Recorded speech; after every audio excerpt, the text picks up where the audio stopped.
Ahoj. Vítejte u tohoto videa, kde si společně projdeme testové otázky pro autoškolu. Jestli se právě připravujete na závěrečné zkoušky z pravidel silničního provozu, tak jste tu správně. Budeme se dívat na reálné obrázky z testů, vysvětlím vám správné odpovědi a taky proč jsou správné. Všechno vám řeknu jednoduše a srozumitelně, tak, aby to pochopil každý, i když si ještě nevěří. Jestli se vám tohle video bude líbit, nezapomeňte dát like a odebírat kanál, ať vám neutečou další díly. Tak si připravte čaj, seďte pohodlně a jdeme na to. O čem je tento test? Tato otázka se týká náhradního dokladu, který řidič obdrží při ztrátě, odcizení, poškození nebo zničení řidičského průkazu. Jde o potvrzení vydané příslušným úřadem, které slouží jako dočasný doklad o řidičském oprávnění. Co vidíme na obrázku?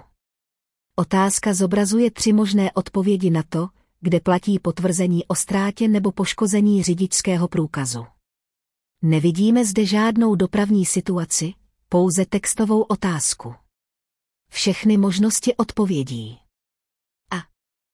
Platí pouze na území České republiky. B. Platí na území České republiky a ostatních členských států Evropských společenství. C. Platí ve všech státech, ve kterých je uznáván český řidičský průkaz.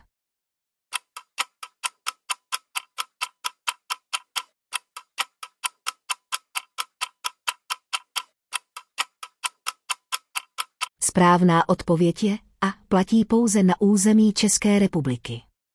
Vysvětlení.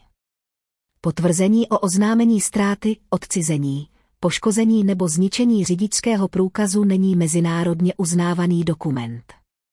Slouží pouze jako dočasný doklad, který vydává příslušný obecní úřad s rozšířenou působností. Tento dokument má platnost pouze na území České republiky a nelze se jim prokazovat v zahraničí. Pokud by řidič cestoval do ciziny bez platného řidičského průkazu, hrozilo by mu pokutování a zadržení, protože v jiných státech nemají povinnost tento náhradní doklad uznávat. O čem je tento test? Tato otázka se zaměřuje na postup při ztrátě, odcizení nebo zničení řidičského průkazu. Konkrétně řeší, jaký doklad obdrží držitel řidičského oprávnění bezprostředně po oznámení této události na úřadě. Co vidíme na obrázku? Vidíme textovou otázku bez dopravní situace. Otázka se týká dokumentu, který vydá úřad s rozšířenou působností po oznámení ztráty řidičského průkazu. Všechny možnosti odpovědí. A. Potvrzení o oznámení ztráty, odcizení, poškození nebo zničení řidičského průkazu. B. Mezinárodní řidičský průkaz. C. Duplikát řidičského průkazu.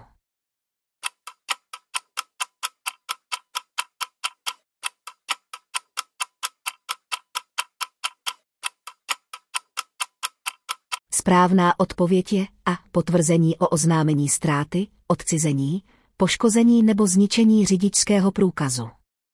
Vysvětlení. Pokud řidič přijde o svůj řidičský průkaz, musí to neprodleně nahlásit na obecním úřadě obce s rozšířenou působností. Tento úřad mu okamžitě vydá potvrzení o oznámení ztráty nebo poškození, které slouží jako dočasný doklad. Toto potvrzení platí pouze na území České republiky a nahrazuje řidičský průkaz do doby vydání nového dokladu. Mezinárodní řidičský průkaz ani duplikát se nevydávají hned, duplikát je vystaven až po formálním zpracování žádosti. O čem je tento test? Tato otázka prověřuje, jaký doklad vydá úřad bezprostředně po nahlášení odcizení řidičského průkazu. Cílem je zjistit, zda uchazeč ví, jak postupovat při ztrátě nebo krádeži dokladu a co může obdržet pro dočasné nahrazení. Co vidíme na obrázku? Jedná se o textovou otázku bez obrázku dopravní situace. Úřad s rozšířenou působností má po nahlášení odcizení vydat určitý dokument a my máme určit, který to je. Všechny možnosti odpovědí. A. Potvrzení o oznámení ztráty, odcizení, poškození nebo zničení řidičského průkazu. B. Mezinárodní řidičský průkaz. C. Duplikát řidičského průkazu.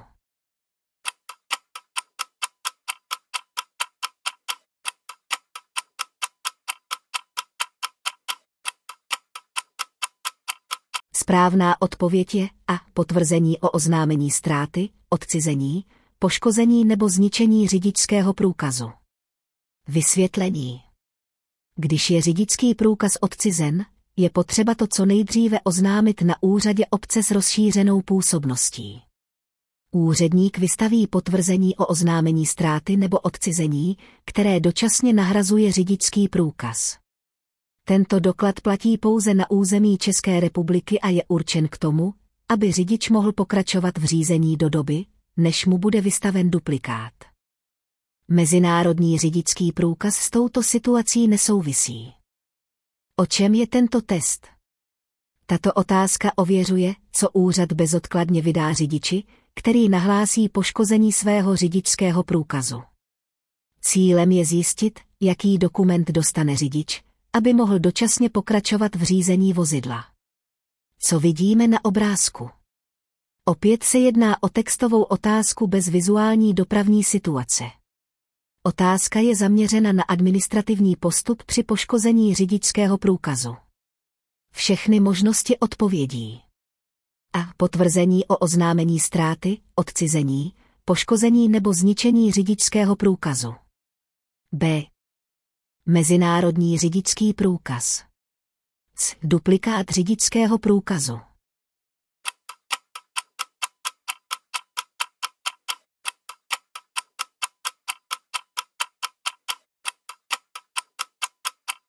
Správná odpověď je A. Potvrzení o oznámení ztráty, odcizení, poškození nebo zničení řidičského průkazu. Vysvětlení. Při poškození řidičského průkazu je potřeba to neprodleně oznámit příslušnému obecnímu úřadu obce s rozšířenou působností. Ten vydá potvrzení o oznámení poškození, které slouží jako dočasný doklad. Tento dokument umožňuje řidiči pokračovat v řízení na území České republiky, než mu bude vystaven duplikát. Mezinárodní řidičský průkaz s tímto případem nesouvisí a duplikát není vydán ihned, ale až po zpracování žádosti. O čem je tento test? Tato otázka se zabývá tím, co úřad vydá řidiči v případě, že dojde ke zničení jeho řidičského průkazu. Zkouší se znalost správného postupu a dočasného řešení, které umožní řidiči pokračovat v řízení. Co vidíme na obrázku? Jde o textovou otázku bez vizuální dopravní situace. Úkolem je vybrat správný dokument, který vydá úřad ihned po oznámení zničení řidičského průkazu. Všechny možnosti odpovědí. A. Potvrzení o oznámení ztráty, odcizení, poškození nebo zničení řidičského průkazu. B. Mezinárodní řidičský průkaz. C. Duplikát řidičského průkazu.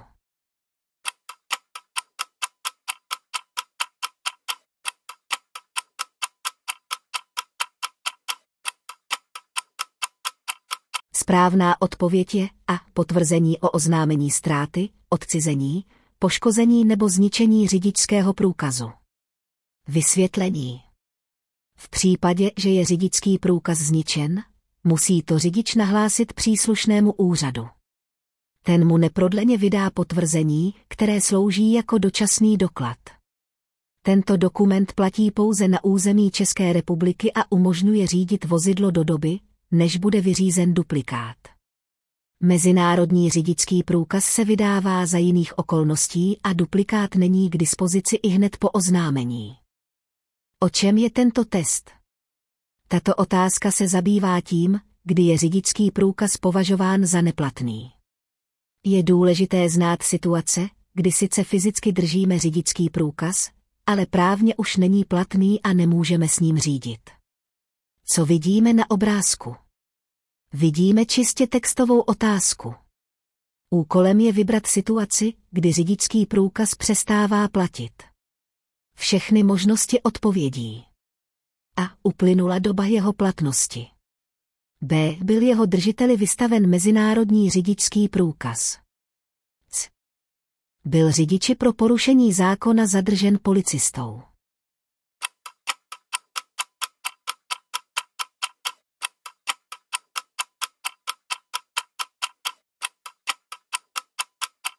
Správná odpověď je A. Uplynula doba jeho platnosti. Vysvětlení. Každý řidičský průkaz má omezenou dobu platnosti, například 10 let. Po jejím uplynutí se stává automaticky neplatným, i když jej stále fyzicky máte. Řízení s neplatným průkazem je přestupkem. Vydání mezinárodního řidičského průkazu nemá na platnost toho národního žádný vliv. Zadržení řidiče policií také neznamená, že průkaz přestává být platný, ten zůstává platný, dokud není odebrán nebo nevznikne jiný zákonný důvod k jeho neplatnosti. O čem je tento test? Otázka se týká platnosti řidičského průkazu a konkrétně toho, kdy je řidičský průkaz považován za neplatný kvůli nesprávným údajům. Testuje se znalost právních podmínek platnosti dokladu. Co vidíme na obrázku? Jedná se o textovou otázku, která neobsahuje žádný obrázek. Úkolem je vybrat, která z uvedených situací činí řidičský průkaz neplatným. Všechny možnosti odpovědí. A. Údaje o řidičském oprávnění v něm uvedené neodpovídají skutečnosti. B. Kterýkoliv z údajů v něm zapsaných neodpovídá skutečnosti. C. V něm není uveden údaj o nejbližším termínu pravidelné lékařské prohlídky.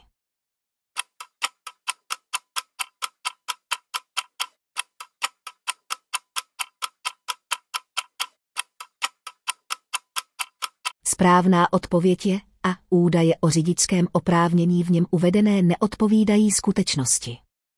Vysvětlení. Řidičský průkaz je úřední doklad a musí obsahovat pravdivé údaje, především o rozsahu řidičského oprávnění. Pokud například průkaz uvádí, že řidič má oprávnění skupiny C, ale ve skutečnosti už mu bylo odebráno, je průkaz neplatný. Ostatní údaje, jako například změna adresy, mohou být nesprávné, ale nemusí vést automaticky k neplatnosti průkazu. Údaj o lékařské prohlídce se do řidičského průkazu nezapisuje vůbec.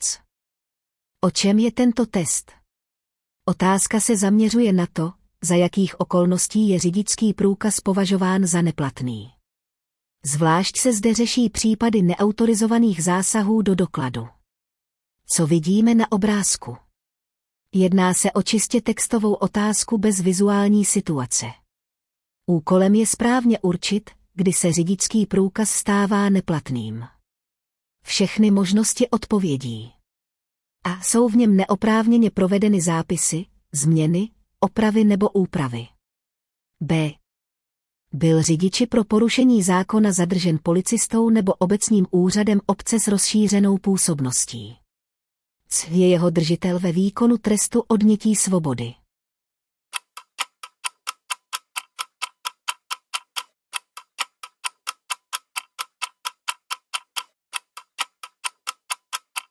Správná odpověď je A. Jsou v něm neoprávněně provedeny zápisy, změny, opravy nebo úpravy. Vysvětlení.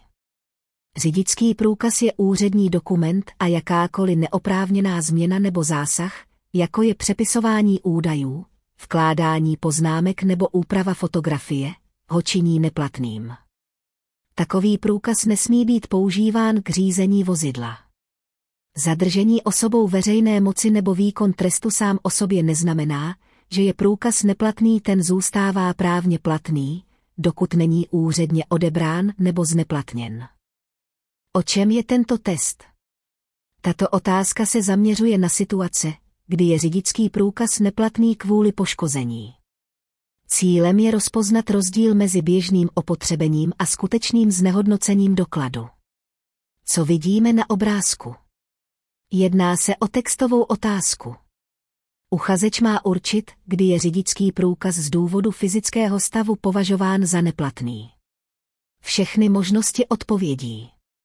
A. Je poškozený tak, že záznamy v něm uvedené jsou nečitelné. B je jakýmkoliv způsobem poškozený, například odřený či sprohýbaný. C. Byl jeho oprávněným držitelem, byť i jen dočasně, předán jiné osobě.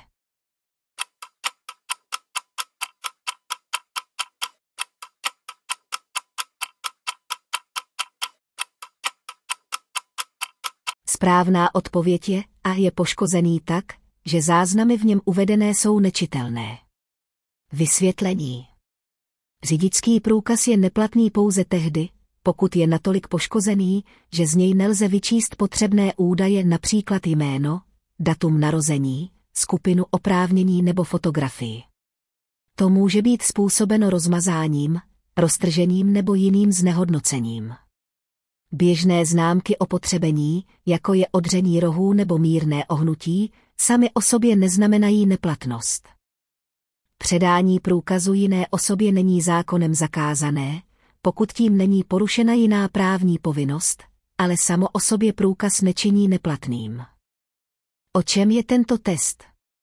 Otázka se zaměřuje na správu registru řidičů v České republice, tedy kdo vede evidenci údajů o řidičích, například o vydání řidičského průkazu, zákazu řízení nebo zdravotní způsobilosti. Co vidíme na obrázku? Jedná se o textovou otázku bez vizuálního prvku. Úkolem je určit, který orgán je správcem registru řidičů. Všechny možnosti odpovědí. A. Obecní úřad obce s rozšířenou působností. B. Policejní prezidium České republiky. C. Ministerstvo vnitra.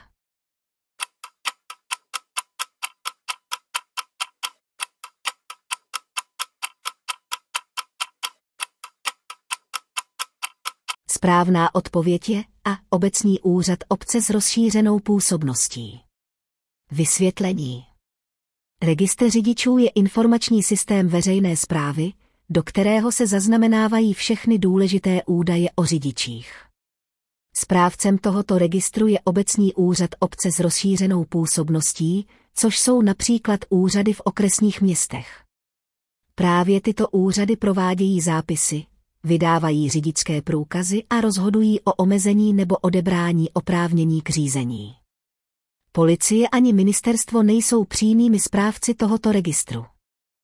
O čem je tento test? Tato otázka se týká ochrany osobních údajů a pravidel pro poskytování informací z registru řidičů. Zjišťuje se, komu lze tyto údaje legálně zpřístupnit. Co vidíme na obrázku? Jedná se o textovou otázku bez obrázku. Uchazeč má vybrat správnou odpověď na to, kdo může získat údaje z registru řidičů. Všechny možnosti odpovědí. A. Fyzickým osobám, pokud jde o údaje o nich vedené. B. Všem fyzickým i právnickým osobám, které o to požádají, a to v rozsahu jejich žádosti. C. Všem držitelům řidičského oprávnění, kteří o to požádají, a to v rozsahu jejich žádosti.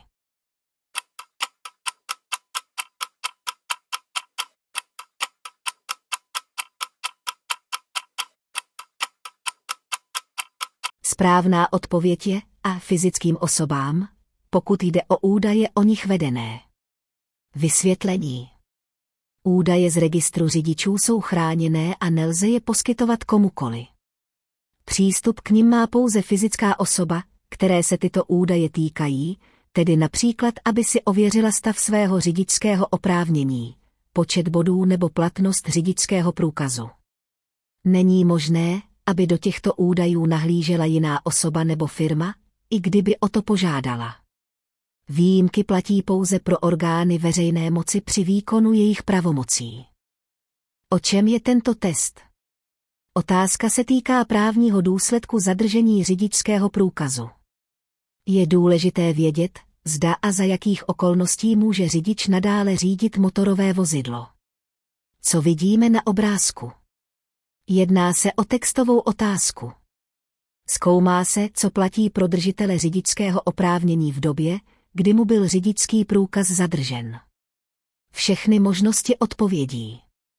A. Držitel řidičského oprávnění nesmí řídit motorové vozidlo. B. Držitel řidičského oprávnění smí řídit motorová vozidla jen s písemným svolením příslušného útvaru dopravní policie. Držitel řidičského oprávnění smí řídit motorová vozidla s platným mezinárodním řidičským průkazem.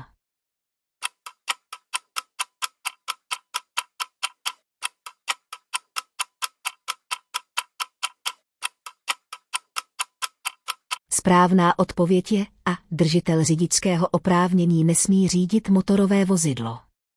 Vysvětlení.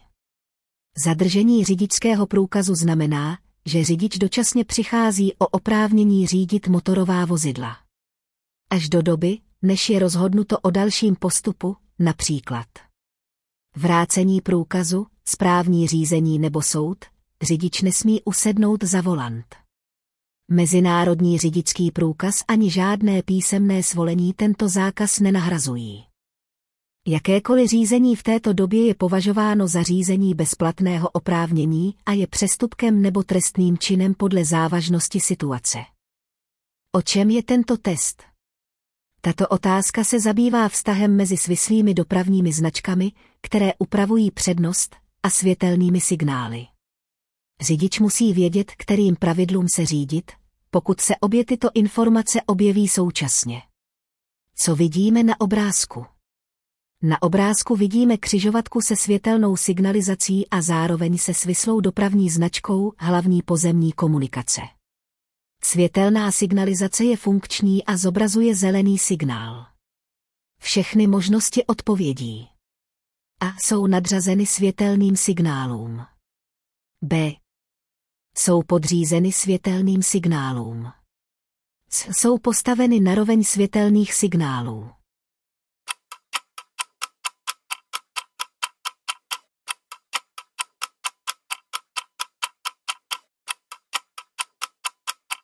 Správná odpověď je B jsou podřízeny světelným signálům.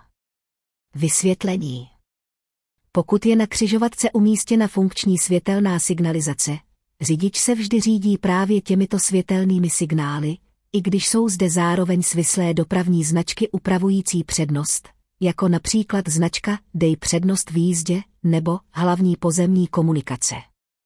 Svislé značky jsou v takovém případě neplatné, tedy podřízené. Naopak pokud světla nefungují nebo jsou vypnutá, platí značky. O čem je tento test? Tato otázka se týká správného umístění výstražného trojúhelníku, pokud dojde k poruše vozidla nebo jiné mimořádné situaci, při které vozidlo zastaví na vozovce. Co vidíme na obrázku? Jedná se o textovou otázku bez obrázku dopravní situace. Řidič má určit, kam správně umístit výstražný trojúhelník, aby vyhověl předpisům. Všechny možnosti odpovědí. A na krajnici vozovky ve vzdálenosti nejméně 80 m, na dálnici a silnici první třídy nejméně 130 m za vozidlem. B. Na okraji vozovky tak, aby byl pro přijíždějící řidiče včas a zřetelně viditelný, a to ve vzdálenosti nejméně 50 m, na dálnici nejméně 100 m za vozidlem. V obci může být tato vzdálenost, vyžadují-li to okolnosti, kratší. V libovolné vzdálenosti na okraji vozovky tak, aby byl pro přijíždějící řidiče včas a zřetelně viditelný.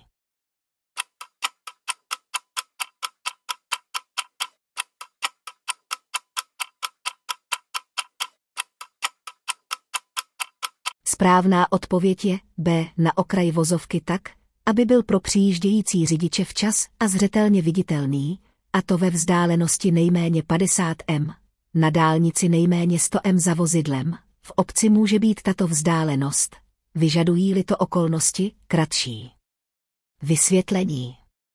Výstražný trojúhelník se umisťuje vždy za vozidlo, a to tak, aby byl dobře viditelný a varoval ostatní řidiče v dostatečném předstihu. Na silnici mimo obec musí být minimálně 50 metrů za vozidlem, na dálnici alespoň 100 metrů. V obci může být vzdálenost kratší, pokud to například kvůli zatáčce nebo jiným překážkám není možné. Cílem je zvýšit bezpečnost a předejít kolizi. O čem je tento test? Tato otázka se zaměřuje na definici pěší zóny podle pravidel silničního provozu. Jde o zvláštní oblast s omezeným nebo zakázaným vjezdem motorových vozidel. Co vidíme na obrázku?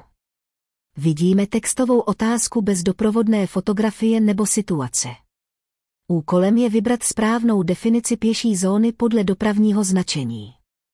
Všechny možnosti odpovědí. A. Oblast, jejíž začátek je označen dopravní značkou pěší zóna a konec je označen dopravní značkou konec pěší zóny. B.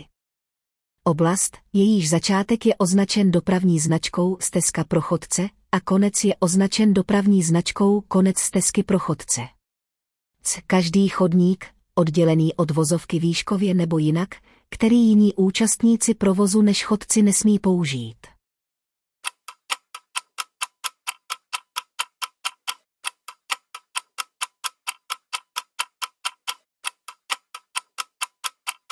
Správná odpověď je A. Oblast, jejíž začátek je označen dopravní značkou pěší zóna a konec je označen dopravní značkou konec pěší zóny. Vysvětlení. Pěší zóna je prostor, do kterého je vjezd motorových vozidel zakázán, pokud není doplňkovou tabulkou povolen pro určitá vozidla, například zásobování nebo rezidenty. Tato oblast musí být jasně označena značkou pěší zóna na začátku a konec pěší zóny na konci. Nezaměňujme to s stezkou pro chodce, která je určena výhradně pro pohyb chodců mimo vozovku a už vůbec ne s běžným chodníkem. O čem je tento test? Otázka se týká pravidel pro jízdu po dálnici a konkrétně situace, kdy dojde k závadě na vozidle nebo jeho nákladu, kvůli které už nelze jet minimálně 80 km za hodinu. Jde o minimální požadovanou rychlost, která je důležitá pro plynulost a bezpečnost provozu na dálnici. Co vidíme na obrázku? Textová otázka bez obrázku. Zadání popisuje technickou závadu během jízdy na dálnici a řidič musí zvolit správný postup podle zákona. Všechny možnosti odpovědí. A. Opustit dálnici na nejbližším výjezdu. B. Vozidlo okamžitě odstavit na krajnici a označit jako překážku provozu. C. Přejet do jízdního pruhu pro pomalá vozidla a v něm pokračovat v jízdě.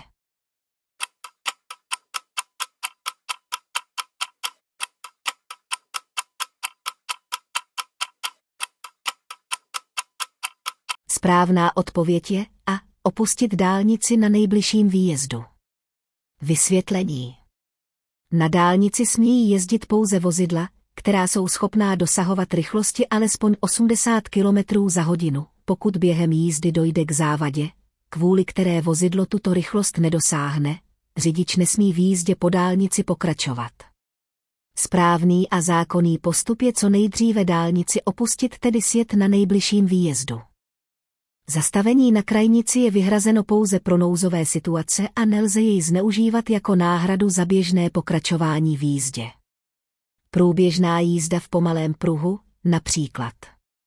Ustoupání není v tomto případě řešením, protože vozidlo nesplňuje základní technickou podmínku pro jízdu po dálnici.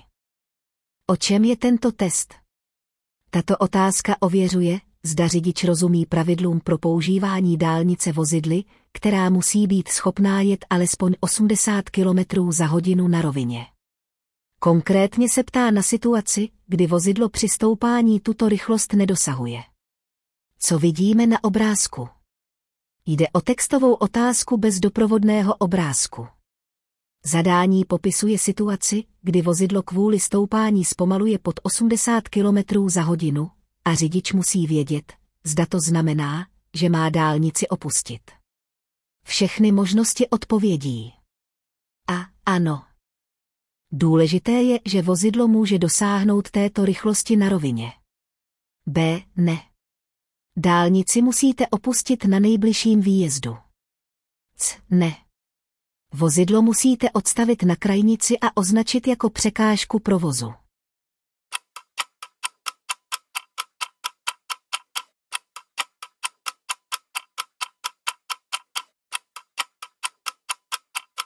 Správná odpověď je A. Ano. Důležité je, že vozidlo může dosáhnout této rychlosti na rovině. Vysvětlení. Zákon stanovuje, že na dálnici smí jet pouze vozidla, která jsou schopná dosáhnout na rovném úseku rychlosti alespoň 80 km za hodinu. Není tedy problém. Pokud vozidlo ve stoupání dočasně zpomalí pod tuto hranici, to je přirozené například u těžce naložených nákladních vozidel nebo vozidel s nižším výkonem. Pokud ale vozidlo ani na rovině není schopné jet alespoň 80 km za hodinu kvůli technické závadě, pak už se dálnice používat nesmí a je třeba ji opustit. V tomto případě ale problém nastává jen při stoupání, a tak je pokračování v jízdě v pořádku. O čem je tento test? Tato otázka se týká pravidel jízdy po silnici pro motorová vozidla mimo obec, kde platí podobné požadavky jako na dálnici, například schopnost vozidla jet minimálně 80 km za hodinu. Ověřuje se, zda je tato podmínka brána podle aktuální situace, například dočasné zpomalení do stoupání nebo technického stavu vozidla. Co vidíme na obrázku? Textová otázka bez vizuálního doplňku. Popisuje běžnou situaci, kdy vozidlo při stoupání zpomaluje pod 80 km za hodinu kvůli zatížení nebo slabému motoru. Všechny možnosti odpovědí. A. Ano. Důležité je, že vozidlo může dosáhnout této rychlosti na rovině. B. Ne. Silnici pro motorová vozidla musíte opustit na nejbližším výjezdu. C. Ne. Vozidlo musíte odstavit na krajnici a označit jako překážku provozu.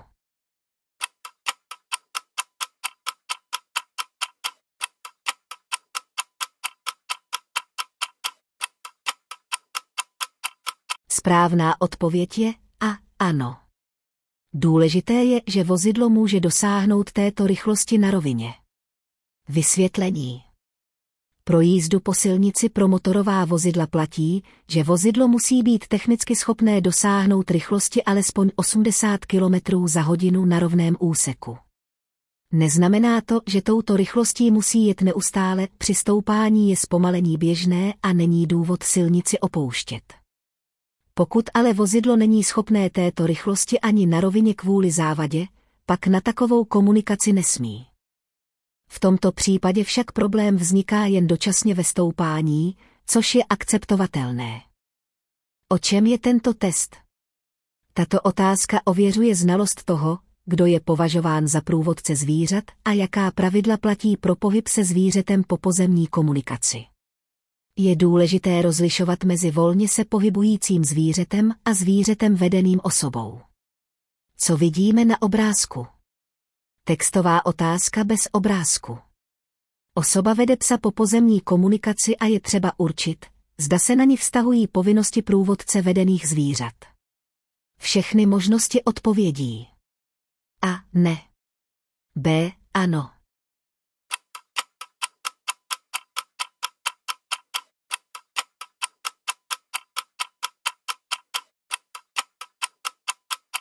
Správná odpověď je A. Ne.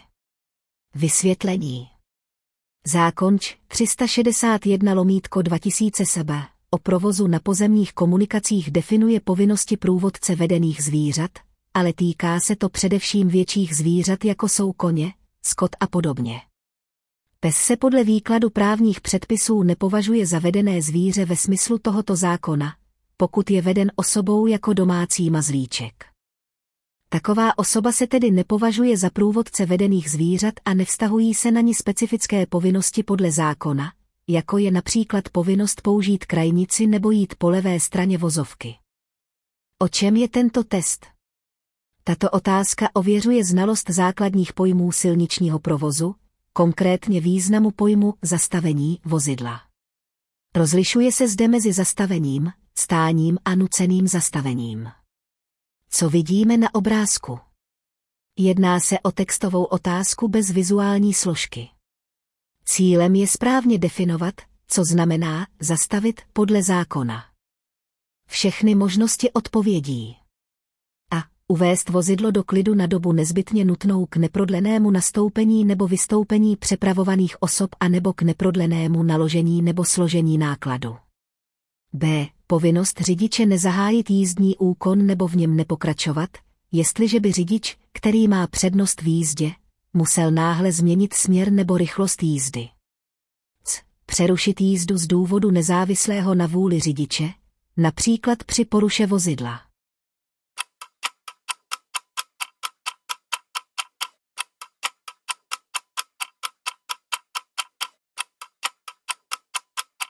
Správná odpověď je A. Uvést vozidlo do klidu na dobu nezbytně nutnou k neprodlenému nastoupení nebo vystoupení přepravovaných osob a nebo k neprodlenému naložení nebo složení nákladu. Vysvětlení. Pojem zastavení je v zákoně č. 361/2000 SB přesně definován jako uvedení vozidla do klidu z vůle řidiče, na dobu nezbytně nutnou k okamžitému nastoupení nebo vystoupení osob či naložení složení nákladu. Nejde tedy o jakékoliv zastavení, ale pouze o konkrétní účelové a časově omezené zastavení. Odpověď B se týká obecné povinnosti v rámci pravidel přednosti a odpověď C popisuje tzv. Nouzové zastavení, tedy zastavení nezávislé na vůli řidiče, což je jiný pojem. O čem je tento test? Tato otázka ověřuje, zda účastník silničního provozu rozumí své povinnosti řídit se pokyny oprávněných osob.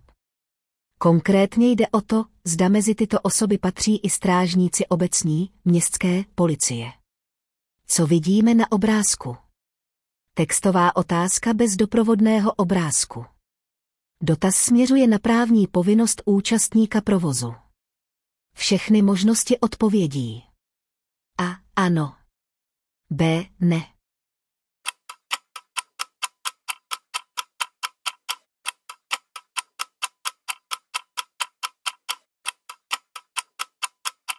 Správná odpověď je A. Ano.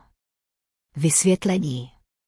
Účastník provozu na pozemních komunikacích je podle zákona povinen řídit se pokyny nejen policie ČR, ale i strážníků obecní policie. Ti mají oprávnění řídit provoz, zastavovat vozidla a dávat příkazy v rozsahu stanoveném zákonem. Pokud například strážník obecní policie reguluje dopravu u nehody nebo přechodu, řidič je povinen ho uposlechnout stejně jako policistu státní. Neuposlechnutí jejich pokynu by bylo přestupkem. O čem je tento test? Tato otázka se týká zákazu kouření za jízdy pro určité skupiny řidičů. Testuje se zde, zda uchazeč zná, kterým řidičům je kouření během řízení výslovně zakázáno z hlediska bezpečnosti provozu. Co vidíme na obrázku? Textová otázka bez obrázku. Odpovědi nabízejí 3 různé typy řidičů a ptají se, kdo z nich smí během jízdy kouřit. Všechny možnosti odpovědí. A. Řidič osobního motorového vozidla. B. Řidič motocyklu a mopedu. C. Řidič vozidla hromadné dopravy osob.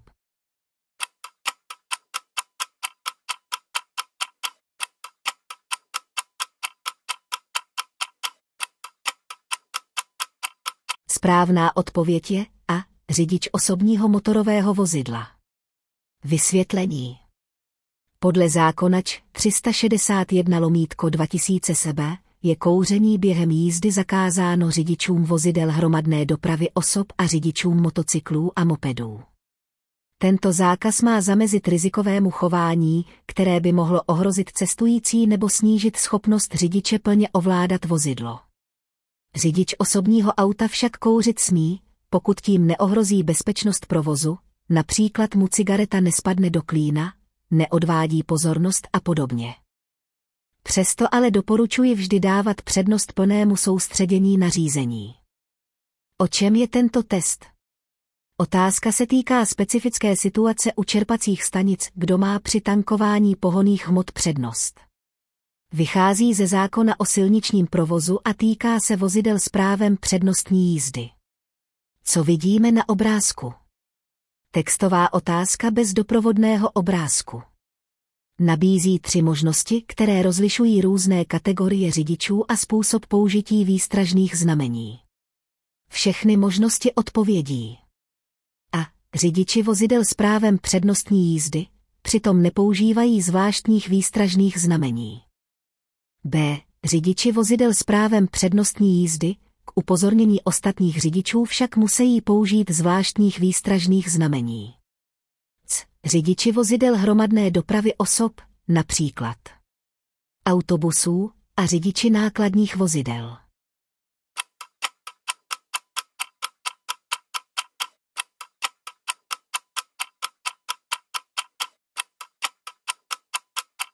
Správná odpověď je A. Řidiči vozidel s právem přednostní jízdy, přitom nepoužívají zvláštních výstražných znamení.